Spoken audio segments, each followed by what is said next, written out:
이재명 대표의 이야기인데요. 어제 전당대회 때 이재명 대표가 여러 가지 이야기를 했습니다. 이제 그 앞으로 당 대표로서 어떤 일을 할 것인지에 대한 이야기도 했는데 정부에 대한 비판 이야기를 하면서 국민권익위 이야기를 꺼냈습니다. 최근에 국민권익위에서 부패 방지국장 직무 대리를 하는 분이 극단적 선택을 했는데 네. 이분 이야기를 왜 꺼내고 어떻게 이야기를 한 네, 겁니까? 이재명 대표가 뭐 앞으로 비전을 얘기하면 좋은데 이 정부 비판을 하면서 국민권익위를 비판했는데요. 국민권익위가 대통령 부인의 부패를 덮어주느라고 억울하고 양심적인 공직자를 죽음으로 내몰았다. 아무도 책임지지 않는다. 이런 얘기를 했는데요.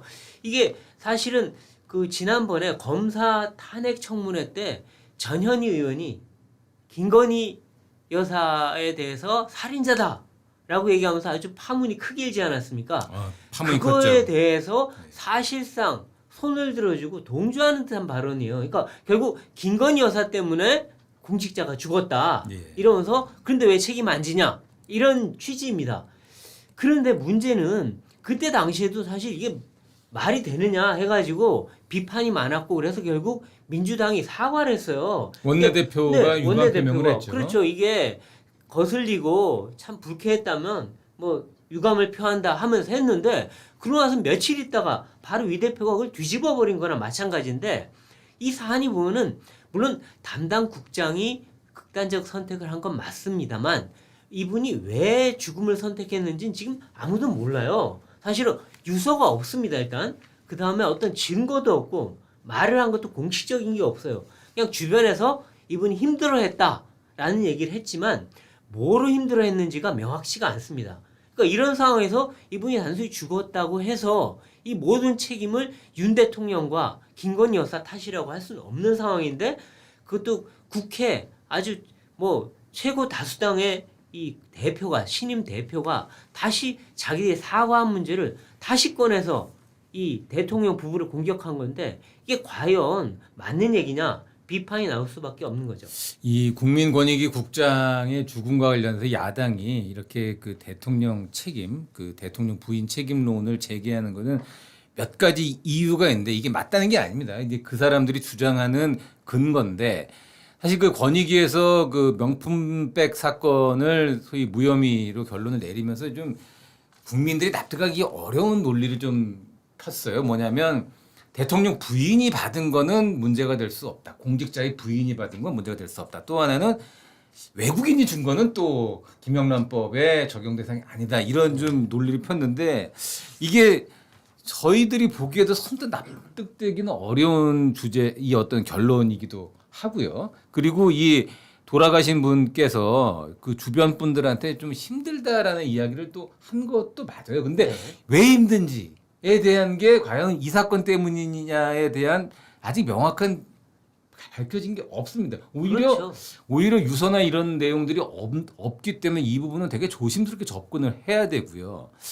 근데 이게 사실 왜냐하면 정치 사건이 돼버린 게 사실 어제 끝났지만 전현희 최고위원 후보 같은 경우는 사실 이번에 최고위원 될지 안 될지도 조차 불문명했었고요.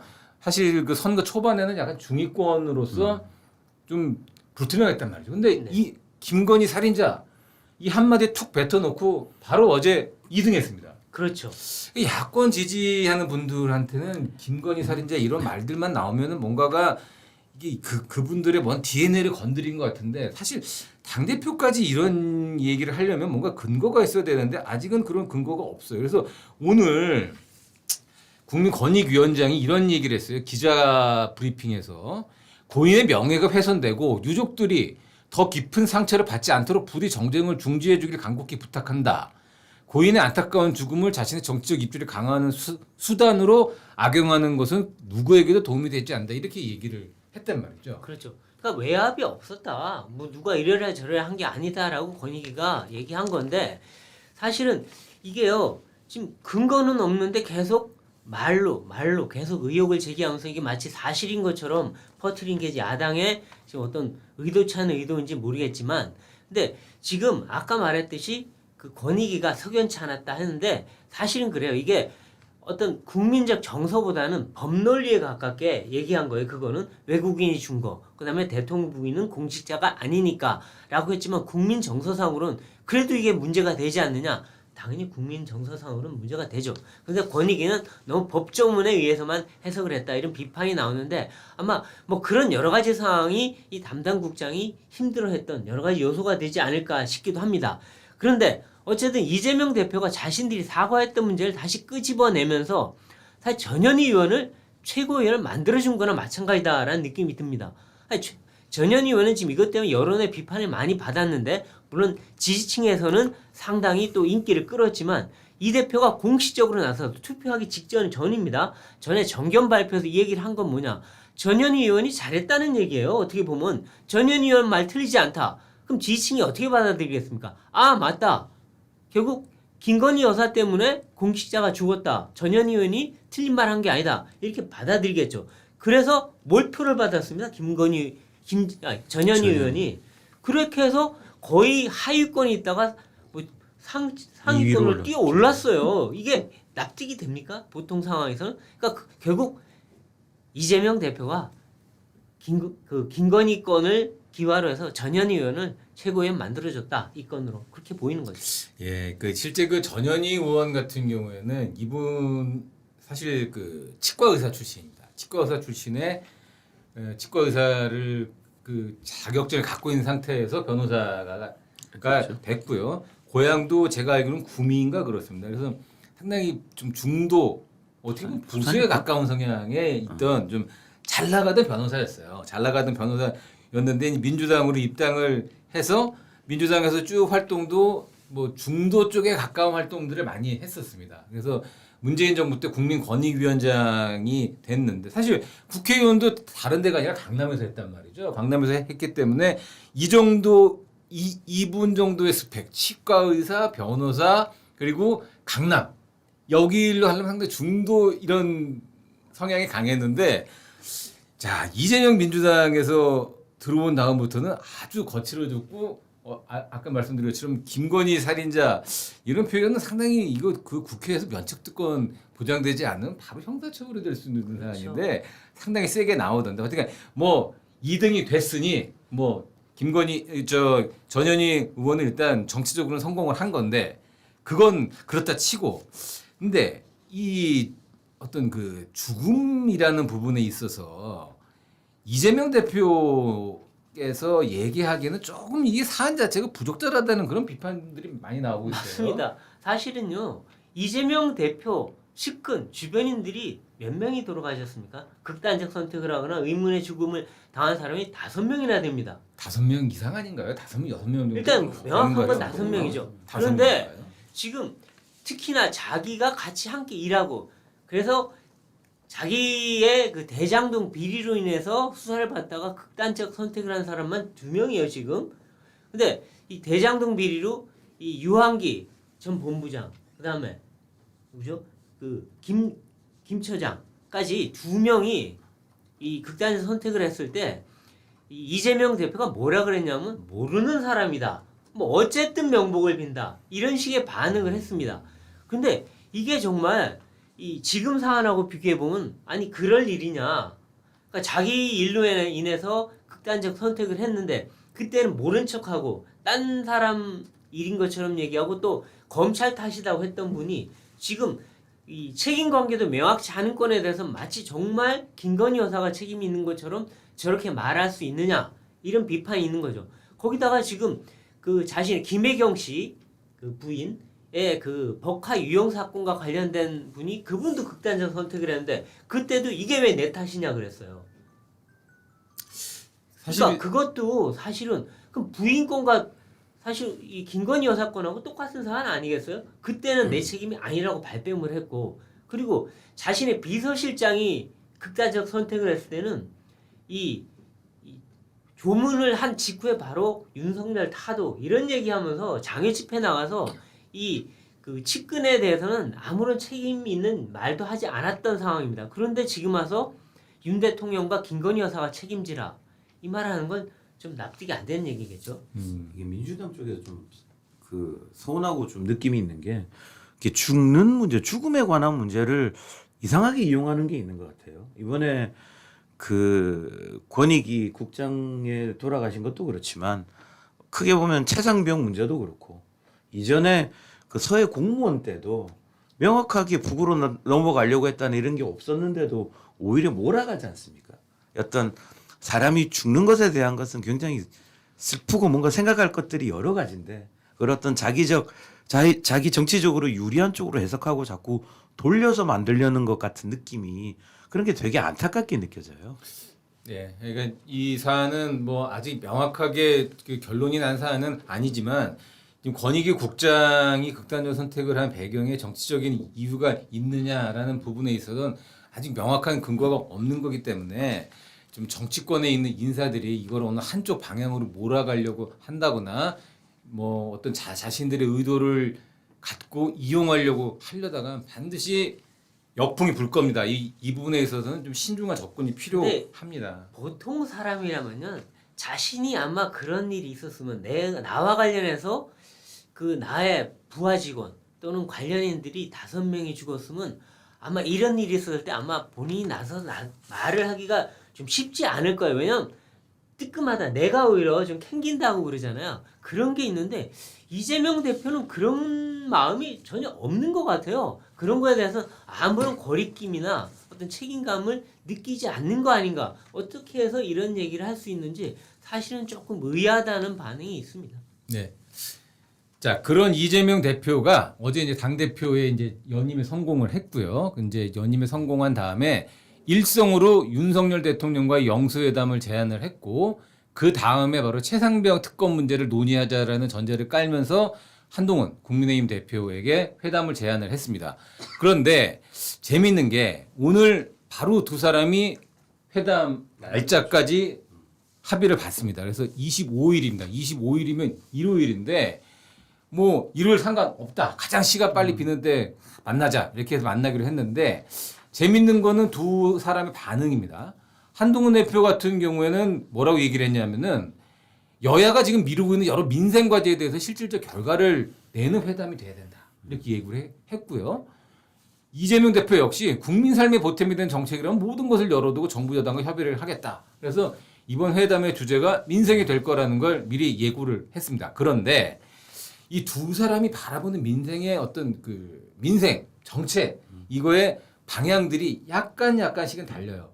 먼저 보면요. 한동훈 대표 같은 경우에는 지금 당에서 추진하고 있는 뭐 각종 세금 완화, 상속세, 종부세, 금투세 문제라든가 반도체 특별법, 연금 개혁 같은 거 플러스 격차 해소 특위라는 걸 오늘 제안을 했어요. 근데 이 격차 해소 특위가 뭐냐 하면은 일종의 분배 정책, 좀 그 복지 이런 쪽에 무게를 두기 위한 특위입니다. 사실 국민의힘은 어떻게 보면 성장 쪽에 무게를 두는 쪽이라고 이렇게 사람들에게 인식이 돼 왔고 그렇게 비판을 받아왔는데 한동훈 대표는 자기의 트레이드 마크로서 격차 해소 바로 이제 중도층에 접근을 하겠다는 거죠.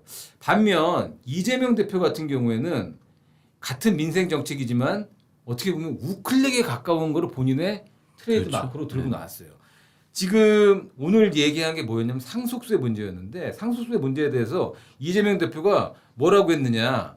상속세율을 건들 수는 없지만 일괄 공제 5억 원 그리고 배우자 공제 금액 5억 원은 조정을 하자. 이렇게 약간 우클릭을 암시하는 얘기를 했어요. 저기 안영현 위원. 예. 왜 한동훈 대표는 어떻게 보면 좌클릭에 가까운 어떤 자신의 정책 제시를 했고 이재명 대표는 어떻게 보면 우클릭에 가까운 정책 제시를 한 이 이유는 어디에 있다고 보십니까? 결국 지난 총선 때 보면 그 격차 해소라는 거를 그때도 한동훈 비대위원장이 비슷한 이야기를 했었고요. 지난 총선 앞두고도 이재명 당시 대표도 이제 성장이라든지 우클릭하는 그런 정책에 관해서 긍정적인 신호들을 많이 보냈습니다. 아니, 결국은 총선 끝나고 다음 큰 무대는 결국 대선이 남아있지 않습니까? 그렇죠. 대선을 앞두고 있으면 누구나 중의자 투표라 그러죠. 조금 어렵게 말하면 가운데 있는 분들의 표를 누가 가져오느냐는 거니까 오른쪽에 있는 영역은 왼쪽으로 좀 더 가려는 거고 왼쪽에 계신 분은 오른쪽으로 가려고 하는 게 그게 자연스러운 수순이긴 한데 그 실제적인 성과가 어떻게 나오는지가 관건 아닌가 싶습니다. 어쨌든 둘 다 민생과 관련이 된다면 실질적인 성과를 안 봐야 되지 않을까 싶습니다. 박근혜 전 대통령이 대선에 승리한 가장 큰 이유 중에 하나가 경제 민주화였습니다.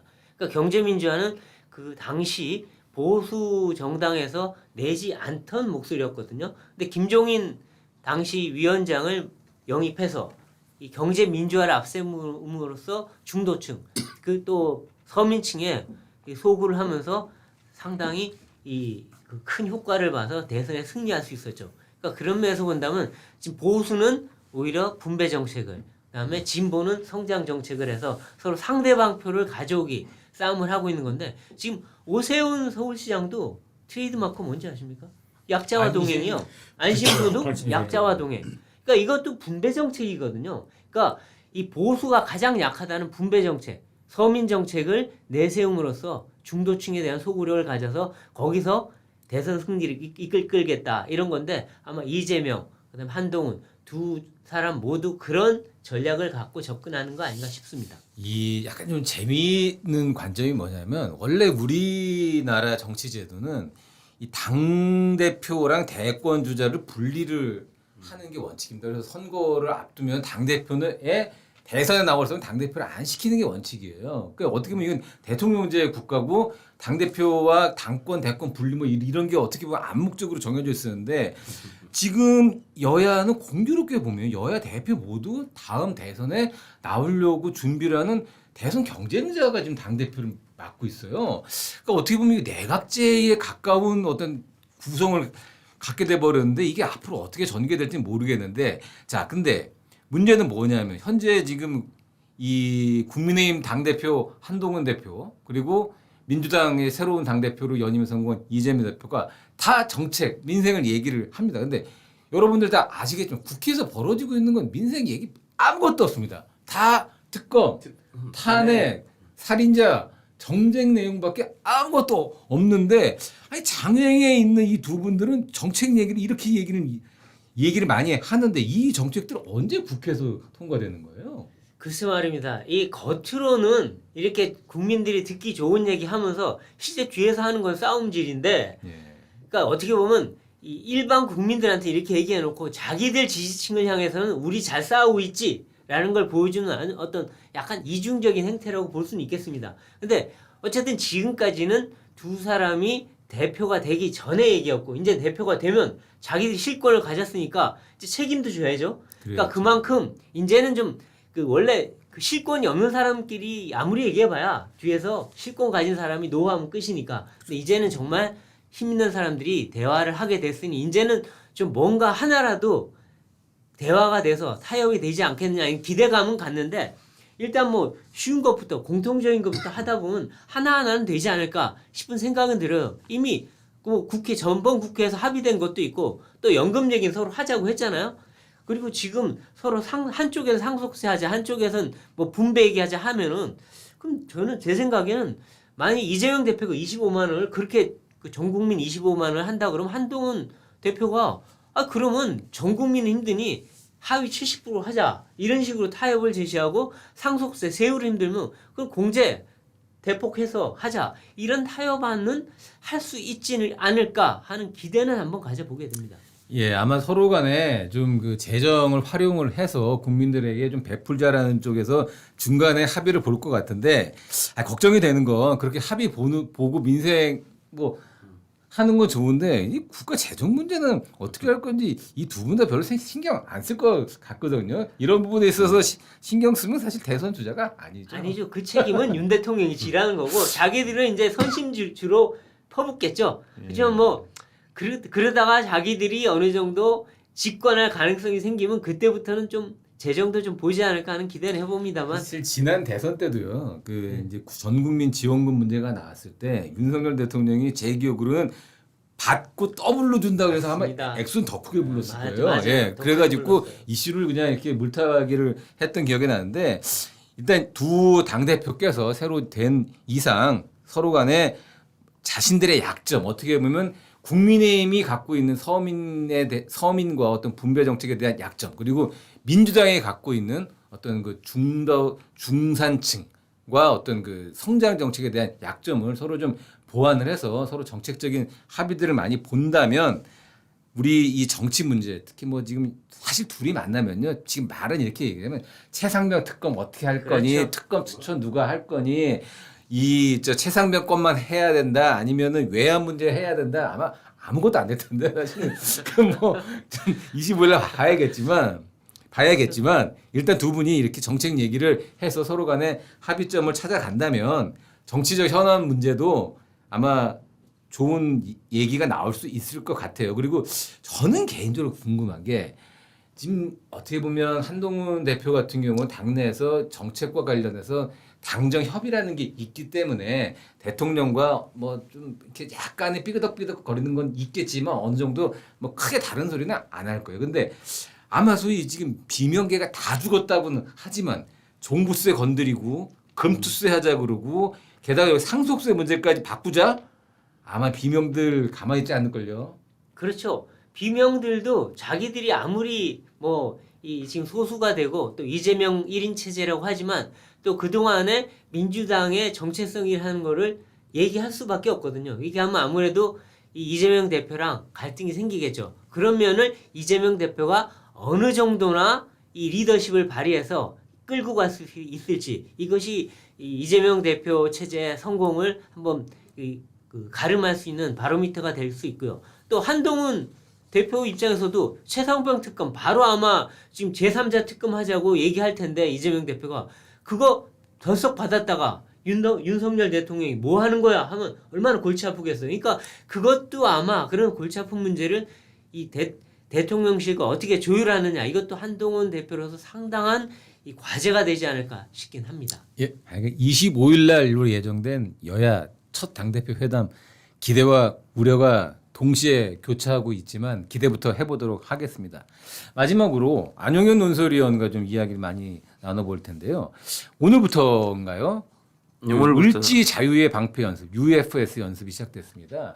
예. 이번 연습이 그 북한의 핵 공격을 상정한 첫 연습이라고 하는데 이게 어떤 내용으로 그리고 어떤 의미가 있는 훈련인가요?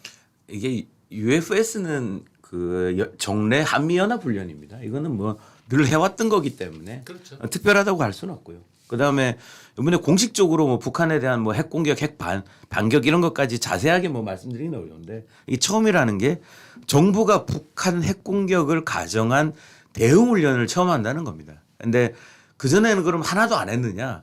이게 그 북한이 처음 핵실험에 성공한 게 2006년이거든요. 그리고 6차 핵실험을 하고 김정은이 남한을 핵 공격하겠다고 하는 게 2017년입니다. 네. 근데 2017년부터는 뭐 여러분들도 아시겠지만 2018년부터 문재인 정권이 북한하고 계속 협상하는데 뭐 비핵화를 한다라는 그런 어떤 현실적이지 못한 근거를 바탕으로 협상하는데 바탕을 하다가 보니까 북한 핵 그 위협이 실질적으로 우리한테 다가왔을 때는 이 훈련이라는 이제 정부 대응이라는 게 전부 북한 핵은 뭐 절대로 있지 않는다는 거를 핵 위협이 없다라는 걸 전제로 해가지고 정부가 움직인 겁니다. 그런데 그러다 보니까는 정부 차원의 핵 대응 훈련이라는 게 이번에 처음 하게 된 거죠. 이것도 이제 따지고 보면 황당합니다.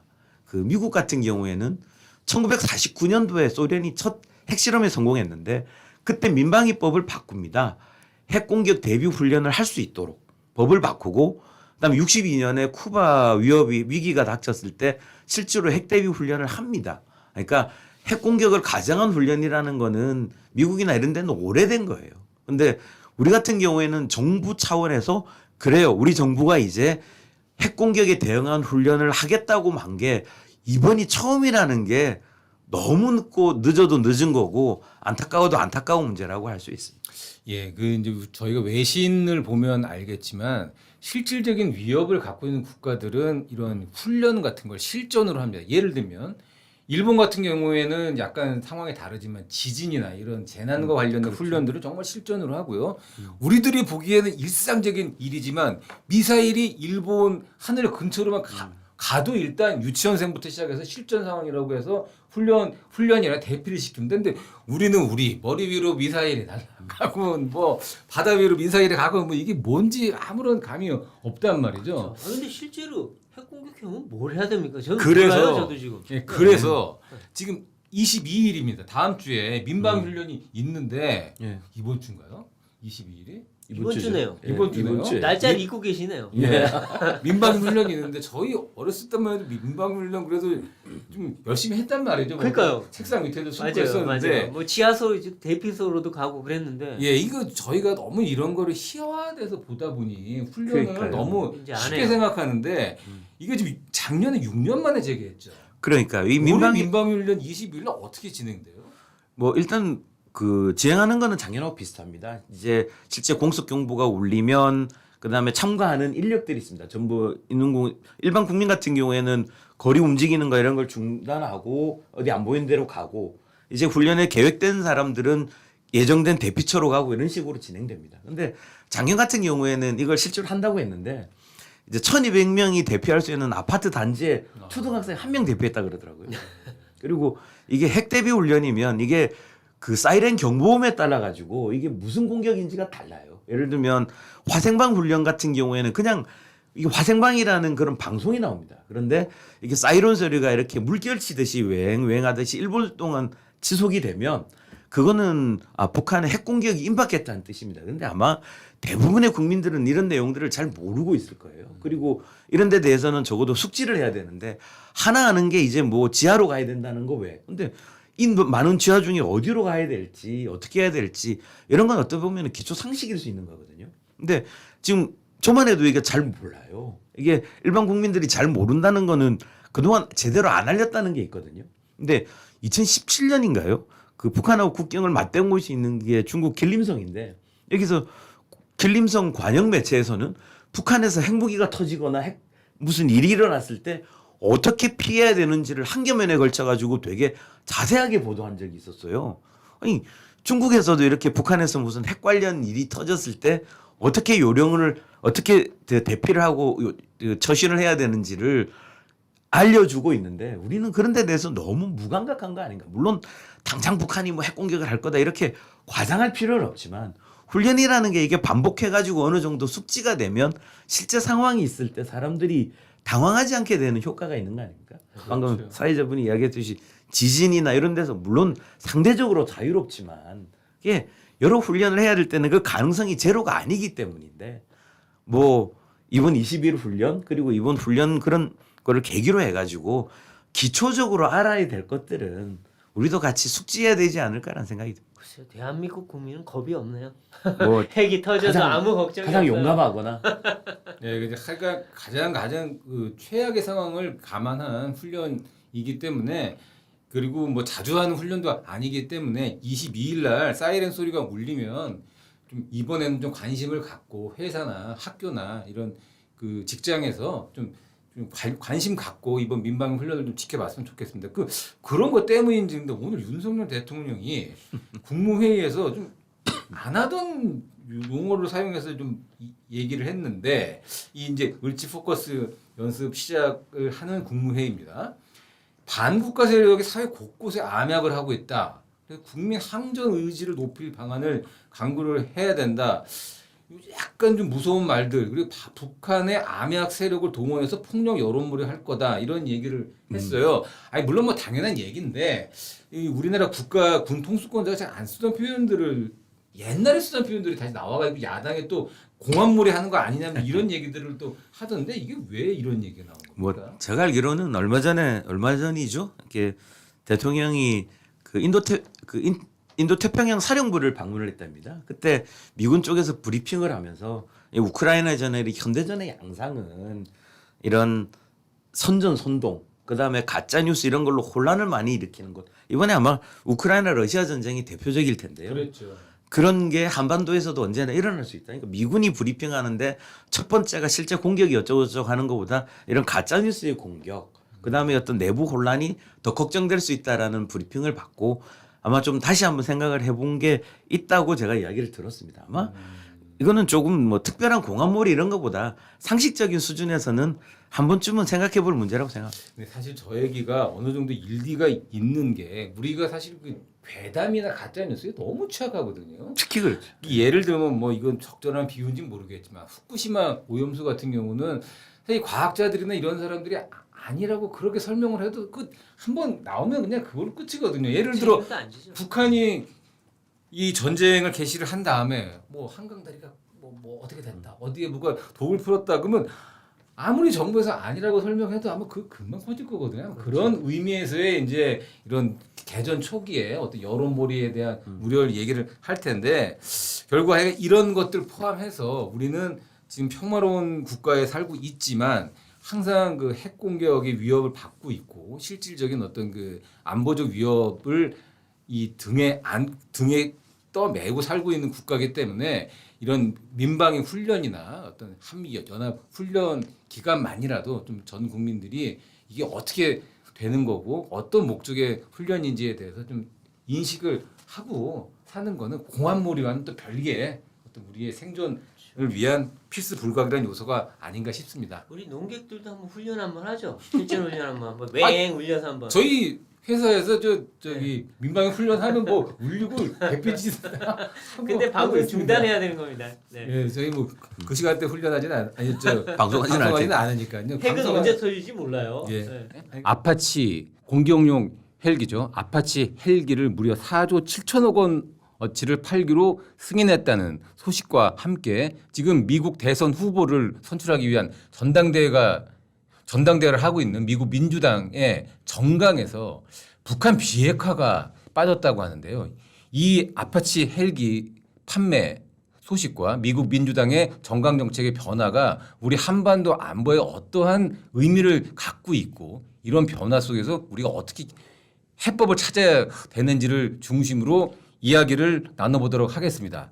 자, 첫 번째. 오늘 미국이 한국에 35억 달러 규모의 아파치 공격 헬기 판매를 승인했다는 소식이 들어왔는데요.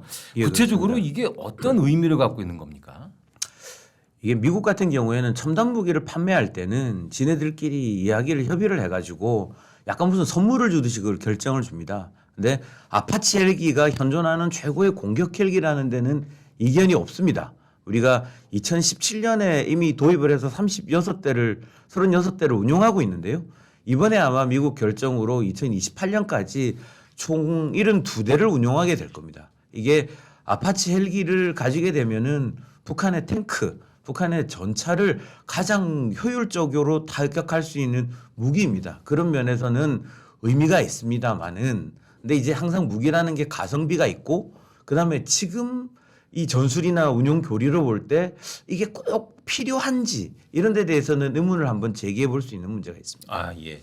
이 사실 지금 아까 그 안영현 위원께서 말씀했지만 사실 4조 7천억이면 엄청난 돈이란 말이죠. 그렇죠. 예. 엄청난 돈인데 우리가 미국에서 이제 무기를 구입을 하면서 돈을 내고 사는데 아니 어떻게 보면 이제 저희가 갑이고 미국이 을일 텐데 미국은 왜 이걸 승인이라는 걸 형태로 하는 건지 좀 이해를 잘 하기가 어려운데요.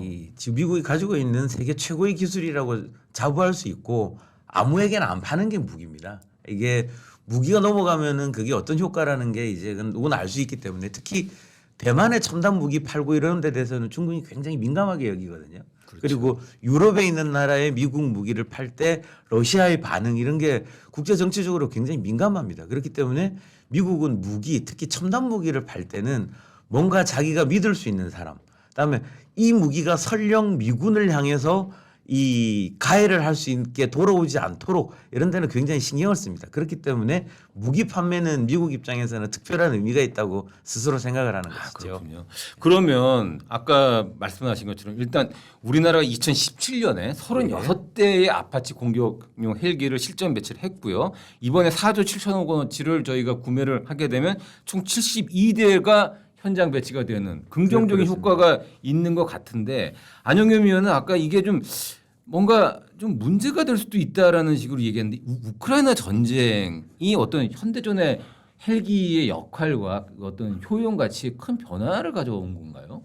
예, 그게 가장 크다고 볼 수 있습니다. 우크라이나 전쟁 전까지만 해도 한국군이 세계 최강의 공격 헬기로 무장한다는 데 의견을 달 수 있는 사람은 아마 없을 겁니다. 그런데 이번에 우크라이나 전쟁을 보면 헬기의 무덤이라는 이야기가 나옵니다. 헬기의 무덤이요? 예, 러시아가 자랑하는 공격 헬기들이 줄줄이 격추되고 있는데 이게 뭐 다른 무슨 헬기전이나 이런 첨단 무기에 당하는 게 아니라 우크라이나군이 운용하는 드론 뭐 몇 킬로 안 되는 드론에 처박혀서 그 추락을 하거나 아니면은 보통 이 러시아가 운영하는 이런 공격 헬기 등이 대당 한 200억 정도 하는데 한 몇백만 원, 한 1,000만 원 안팎하는 휴대용 미사일이 있습니다. 이게 뭐 복잡하게 말하면 긴데 이게 대전차 미사일이나 이런 데 당해서 격추되는 경우가 많아요. 특히 그 이제 RPG-7이라고 하는 게 있는데요. 이게 아랍권에 있는 이제 무장 세력들은 그거를 우리는 그냥 농담 삼아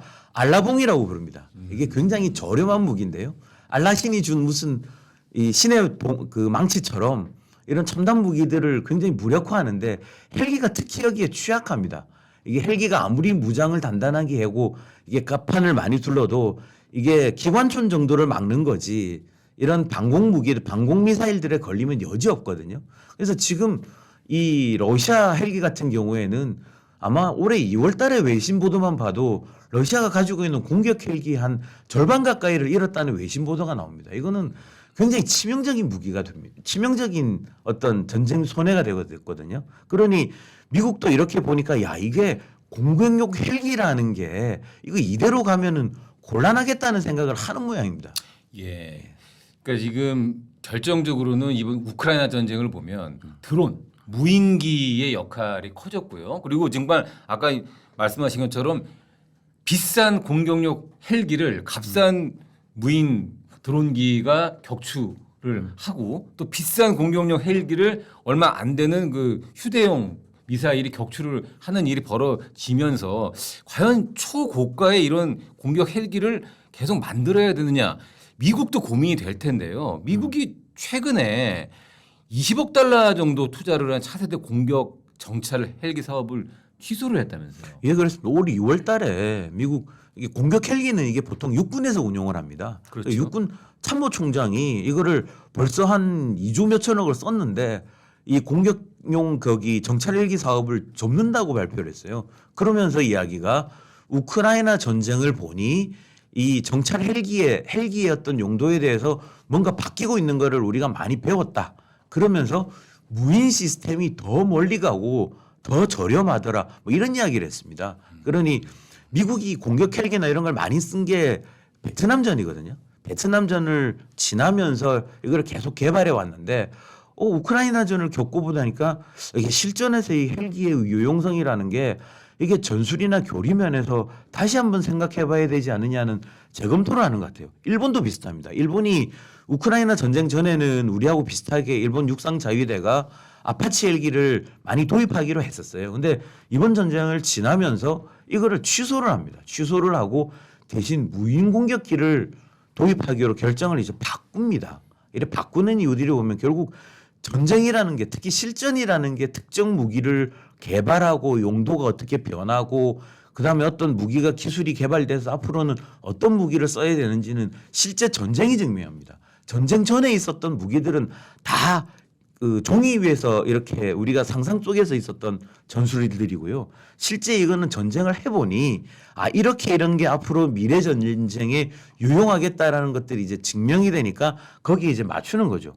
거기에 이제 맞추는데 미국도 공격 헬기는 재검토를 하는 분위기고 일본도 여기에 따라가는 분위기입니다. 물론 공격 헬기에 대한 유용성이라는 게 나라마다 다를 수 있고 우크라이나와 한반도에는 지형도 다르고 다를 수 있어요. 다를 수는 있으나 그러나 전체적인 우크라이나 전쟁을 계기로 추세가 무인기라든지 어떤 무인 전력 또는 유무인 복합 전력으로 바뀌고 있다라는 거는 그거는 엄연한 현실인 것 같습니다.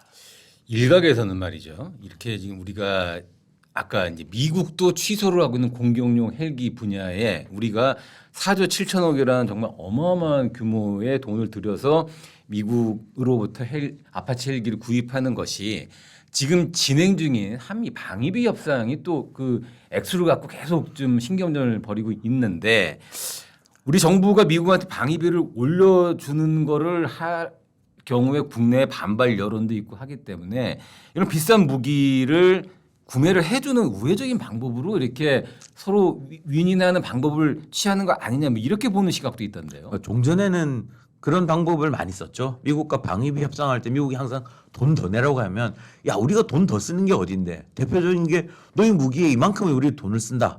그다음에 미군 기지를 운영하거나 이러는데 우리가 공짜로 땅 준 게 얼마냐 이런 게 논리가 됩니다. 예. 그리고 이번에 아파치 헬기도 방위비 협상에서 우리가 꺼낼 수 있는 분명 카드이긴 한데 적지 않은 돈을 다른 데도 효과적으로 쓸 수 있지 않을까라는 그런 생각은 조금 듭니다. 자, 어찌 됐건 우리 입장에서는 미국의 최첨단 공격용 헬기를 들여오는 건 분명히 좋은 소식이긴 합니다. 이거 아무 국가에는 파는 게 아니기 때문에. 예, 그렇습니다. 그러나 지금 우크라이나 전에 밝혀진 것처럼 공격용 헬기가 어떤 그 무인 드론과 휴대용 미사일 공격에 취약하다는 점이 드러났고 지금 미국 같은 경우도 유인용 헬기 그리고 무인 드론을 복합해서 사용하는 쪽으로 전체 어떤 전술을 바꾸고 있는 과정이기 때문에 우리가 이거를 한꺼번에 이렇게 지금 36대를 들여오는 게 맞냐라는 비판의 소리가 나올 수밖에 없는 건데요. 거기에 대해서 방사청은 뭐라고 답을 하고 있어요? 이 방사청 무슨 군 입장에서는 좋은 무기를 가지는 게 좋죠. 방사청 입장은 그렇습니다. 이게 공격용 헬기를 가져오니 우리 기동사단은 이 아파치가 굉장히 빠를 거 아닙니까? 그러니까 우리 기동사단의 속도 그다음에 이게 그 공중에서 공격하는 체계이기 때문에 입체성을 갖는 데 도움이 된다. 그리고 드론이라는 게 물론 빠른 속도로 발전하고 있지만 현 단계로 봤을 때는 드론의 공격성은 아직 신뢰성을 100% 담보하기 어렵다. 보조 공격 수단은 되지만 주 공격 수단은 되기 어렵기 때문에 아파치 헬기의 지금 현재 보유는 큰 도움이 된다. 이렇게 이야기하고 있습니다. 물론 일리는 있습니다. 예. 이게 무엇이 정답인지에 대해서는 뭐 좀 더 우리 그 방위 당국과 그리고 국회에서 좀 더 좀 이 심층적인 좀 검토를 해서 무엇이 가장 한국의 방위 전력을 향상시키는데 도움이 되는 결정인지 그리고 과연 이 4조 7천억 원 정도의 아파치 헬기를 계획대로 저희가 구매를 하는 게 맞는 건지에 대해서는 좀 진지한 검토가 필요한 거 아닌가 싶습니다. 사실 저는 저 개인적으로는 뭐 이게 개인적인 이야기이긴 합니다. 제가 육군 항공부대에서 헬기 부대에서 근무를 했습니다. 그래서 이 헬기라는 게 지금 이 이 아파치 헬기처럼 공격용 헬기만 있는 게 아니고 저희 부대에서 있었던 건 이제 UH-1H라고 해서 베트남전 때 사용했던 이제 수송용 헬기가 있어요. 그러니까 어떻게 보면 공격하는 헬기가 있고 사람을 실어 나르는 수송용 헬기가 있는데 우리 같은 경우는 기본적으로 공격용 헬기 중심으로 다 되었단 말이죠. 그러니까 아파치도 그렇고 아주 베트남전 때 많이 사용했던 이 저기 500M이라는 이 공격용 헬기 잠자리라고 했던 건데 지금 그때랑 비교해 보면 정말 비교할 수 없을 정도의 어떤 공격 역량을 갖추게 된 건 반가운 일입니다만 아까 계속 저희가 얘기한 것처럼 저희가 쓰는 돈, 우리 한국의 안보 지형 그리고 바뀌고 있는 현대전의 전술 이거에 뭐가 최적의 선택인지에 대해서는 좀 깊은 검토가 필요한 것 같다는 것이 저희의 결론이 되겠습니다. 이 안보 이야기인데요, 계속 지금 전당대회 그 대선 후보 선출을 위한 미국 전당대회가 시카고에서 열리고 있는데 이제 우리 그 정당의 정강 정책처럼 이제 미국 정당들도 정강이 있습니다. 근데 여기에 북한 비핵화라는 문구가 빠졌다는 소식이 오늘 들려왔어요. 이용순 논설위 이게 무슨 의미를 갖고 있고 어떤 내용인지 좀 설명 좀 부탁드리겠습니다. 네, 그 19일부터 지금 시카고에서 민주당 정당대회를 하고 있습니다. 아시다시피 그리고 거기서 이제 지금 부통령인 해리스 후보가 이제 정식 대선 후보로 선출되는 그런 절차를 밟게 되는데 그 첫날 하는 게 이제 새 정강을 네. 발표하는 것입니다. 기존 정강이 2020년에 만든 것이고요. 이번에 이제 4년 만에 개정이 되는 것인데 아무튼 아무래도 저희 그 한국 그 저기 사람들의 관심은 북한, 뭐 북한 비핵화 이런 관련 표현들이 어떻게 변화하느냐 이런 게 이제 관심일 수밖에 없는데 이번에 봤더니 4년 전 그 정강에 있었던 표현, 즉 우리는 북한 비핵화라는 장기 목표를 진전시키기 위해 뭐 어떻게 하겠다라는 표현이 아예 통째로 없어졌다. 그래서 이게 사실 그 미국을 관찰해온 우리 전문가들 사이에서는 약간 적잖이 약간 충격적인 일로 좀 받아들여지고 있습니다.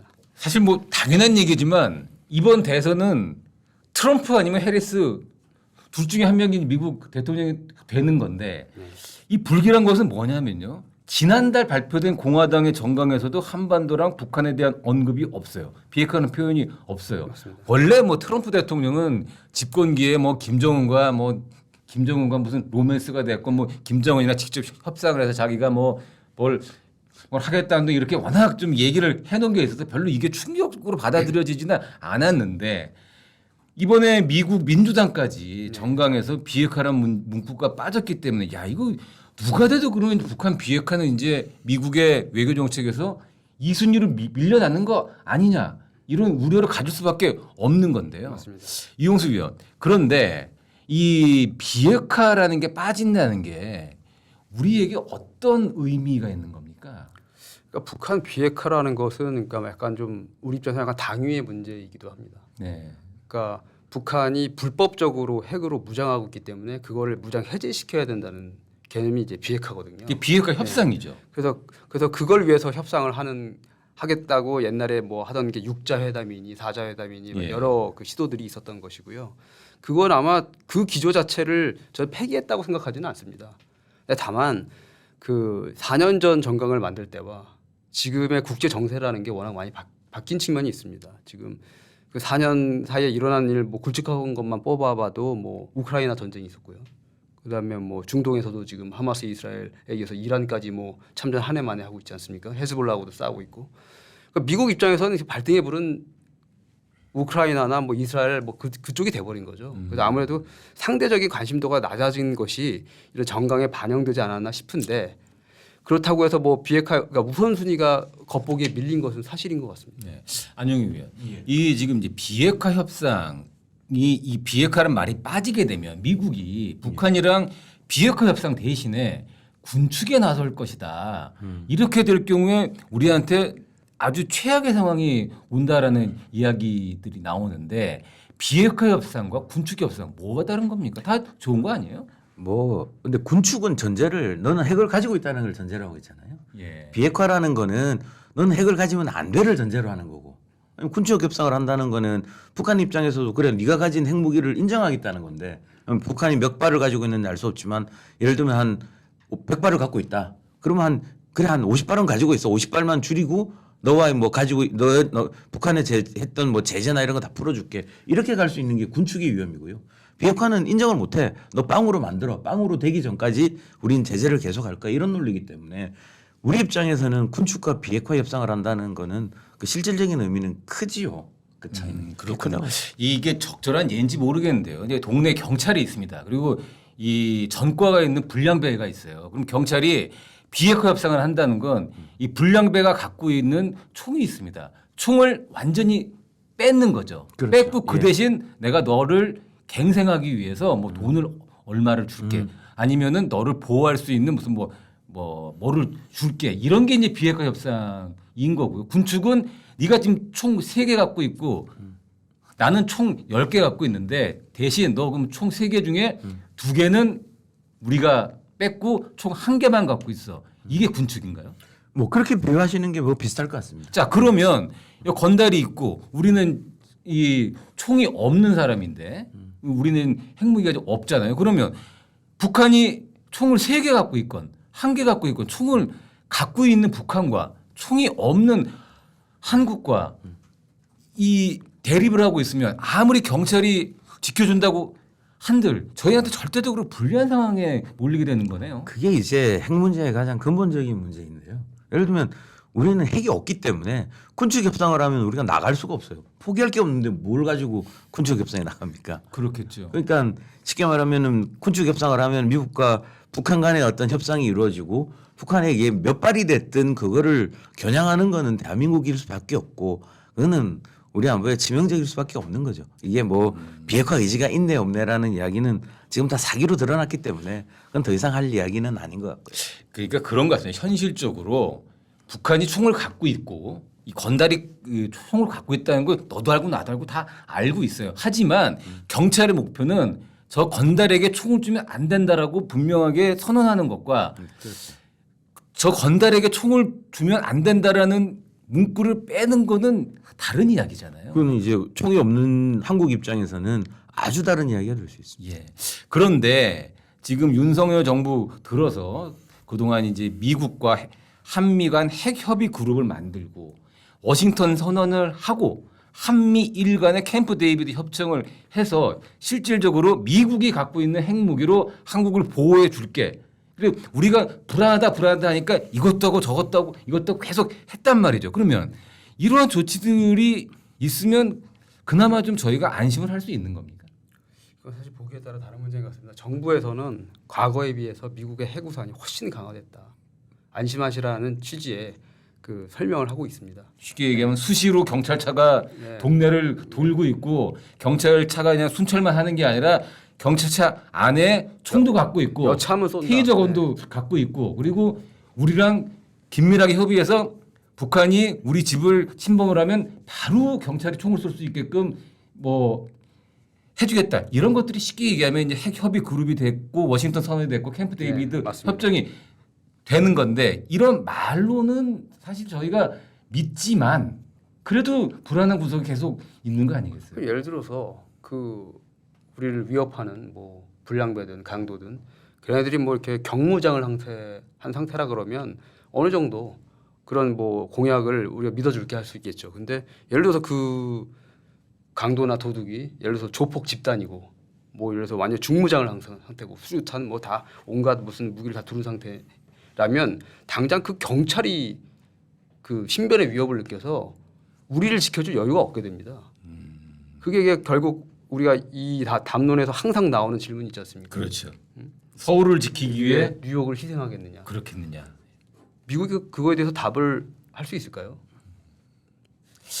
자 그러면 결국에는 자 미국이 아직 뭐 명확하게 다음 정부가 북한과 군축 협상에 나설 것이다. 북한의 핵무기를 용인할 거다라고 이렇게 뭐 선언하지는 않았지만 그리고 그럴 가능성도 현재로서는 낮겠지만 결국엔 그러면 우리가 자위적 수단을 강구하는 수밖에 없는 건데요.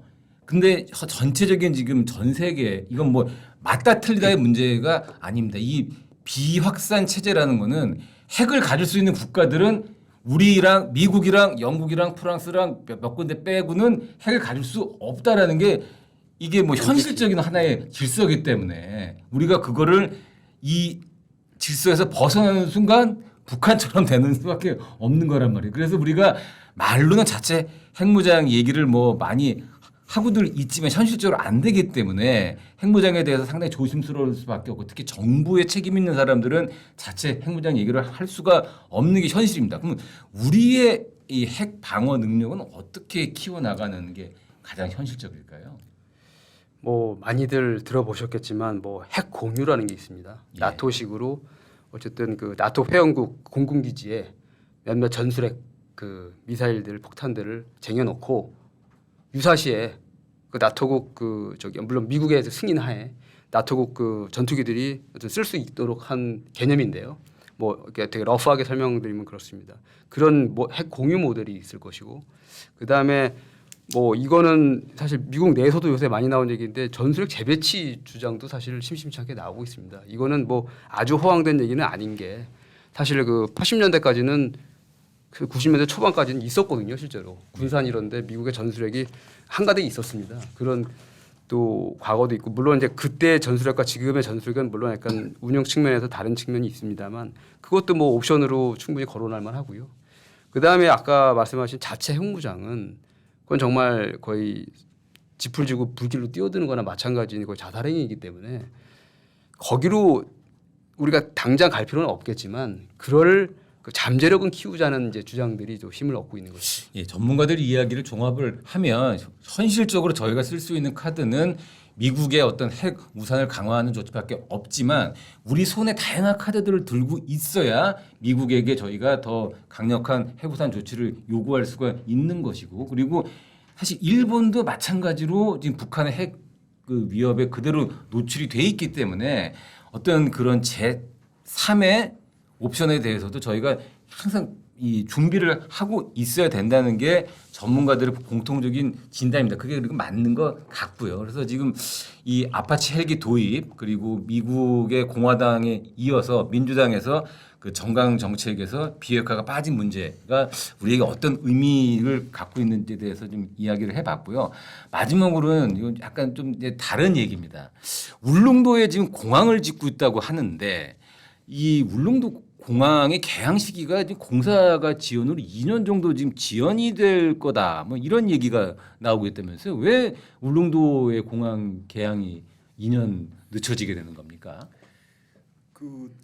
일단 울릉공항이라는 것은 울릉도는 좀 공항을 지을 때가 마땅치 않아서 산을 깎아서 그 흙으로 바다를 메우는 방식으로 그래서 활주로를 만들고 그 육해상에 걸쳐서 그 여객터미널 활주로를 만드는 그런 방식으로 만드는 겁니다. 그러니까 그 난공사일 수밖에 없겠죠. 그 바다를 메꿔서 저 활주로 공항을 만드는 거니까. 그래서 이제 공사가 어렵다 보니까 원래 이제 2000년 그 공사를 시작을 해서 2025년 예.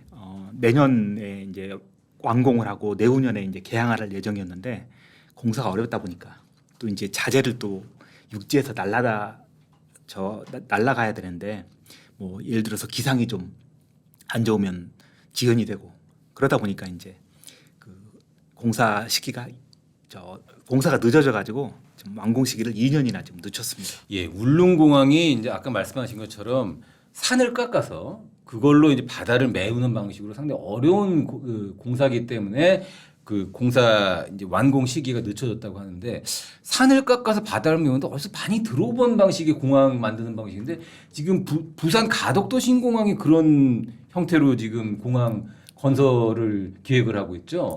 예, 이 울릉공항 지연된 게 그러면 뭐 그 가덕도 공항의 어떤 테스트 현장이다 뭐 이런 얘기도 있던데 가덕도 공항에는 그럼 이 어떤 이 공항 만드는 어떤 시기라든가 완공 시기에 영향이 없겠습니까? 울릉도 공항을 아마 그 가덕도 공항 그 추진단 관계자들은 아마 유심히 이 울릉공항 공사 진척을 보고 있었을 겁니다. 왜냐하면 저기 아까 사회자도 얘기했듯이 그 울릉공항이 가덕도 신공항의 사전 테스트 예. 현장이다. 그래서 이제 그 여기에 어떻게 진행이 되고 있는지 주시를 하고 있다고 합니다. 근데 이제 요게 이제 그 난공사로 지연이 되다 보니까 저 가덕도 공항도 좀 비슷한 좀 과정을 겪지 않을까 예. 이제 걱정이 나오는 거죠. 김시절이 원래 가덕도 공항이 2035년 개항을 추진을 했었는데 부산 엑스포 유치전 과정에서 2029년 12월로 일정을 5년 이상 앞당겼단 말이죠. 근데 현재는 지금 언제까지 만드는 걸로 지금 예정이 돼 있어요? 그 부산 엑스포 유치를 좀 실패했지 않습니까? 그렇죠. 그래서 이제 그 공항을 그 무리하게 이제 그 조기 개항할 이유가 없어졌는데 공항 저기 개항 시기는 그대로입니다. 2029년 여전히 2029년 완공을 아닙니다. 목표로 하고 있군요. 완공이 아니고 이제 개항을 이제 그때 목표로 하고 있는 겁니다. 그래서 이제 많은 전문가들이 이제 우려를 하고 있는 겁니다. 그러니까 울릉도 비슷한 공법을 하고 있는 울릉도 공항이 저렇게 지연이 되는데 그 울릉공항하고 그 가덕도 신공항은 공법은 비슷하지만 규모가 워낙 차이가 납니다. 그렇죠. 보니까 공사비가 20배, 예. 활주로 길이는 3배 더 큰 게 가덕도 신공항이네요. 예, 면적으로 봐도 이제 가덕도 15배. 공항이 15배나 되니까 사실 비교하는 게 큰 의미가 없을 정도로 이제 완전히 다른 규모가 다른 공항이긴 한데 어쨌든 공법이 비슷하다 보니까 그리고 또 이제 그 아까도 얘기했지만 가덕도 공항은 그 부산 엑스포를 유치하는 과정에서 5년이나 이제 완공 시기를 당겼단 말이에요.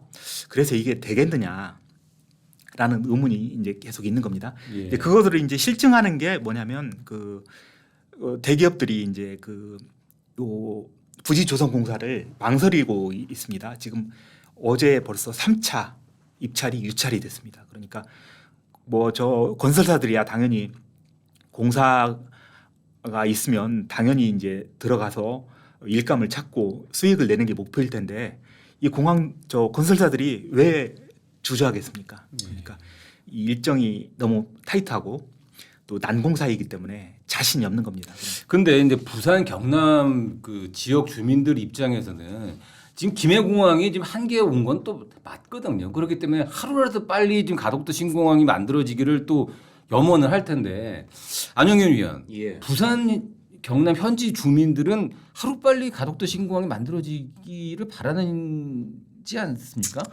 현재 주민은 아니지만, 근데 일반적으로 이제 지내는 사람들은 그렇습니다. 여기에 김해공항이 꽉 찼으니까 좀 더 국제선을 좀 타기 편하고 좀 노선이 좀 많은 공항이 있었으면 하는 바람은 맞고요. 근데 그게 꼭 가덕도여야 되나?